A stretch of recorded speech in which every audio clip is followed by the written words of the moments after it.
కేంద్రంలోని బీజేపీ పాలనను అభివృద్ధిని పక్కన పెట్టి మతపరమైన భావజాలం పెంపొందిస్తుందని సిపిఐ రాష్ట్ర కార్యదర్శి కూనంనేని సాంబశివరావు మండిపడ్డారు. ఖమ్మం నగరంలోని పార్టీ కార్యాలయంలో ఆయన మీడియాతో మాట్లాడారు. భిన్న సంస్కృతులు ఉన్న మన దేశాన్ని 1925లో పుట్టిన ఆర్ఎస్ఎస్ హిందూయిజంగా మార్చిందని ఆరోపించారు.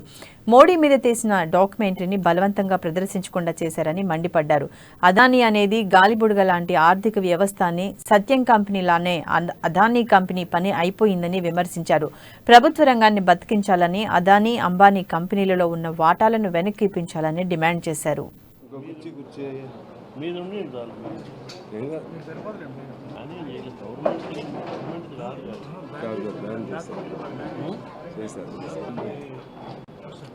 महात्मा गांधी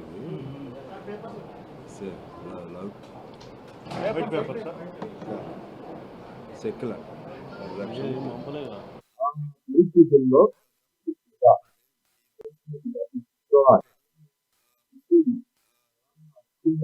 సంబంధించి బాబరీ మసీద్ని సరే ఆ పిలుపులోనే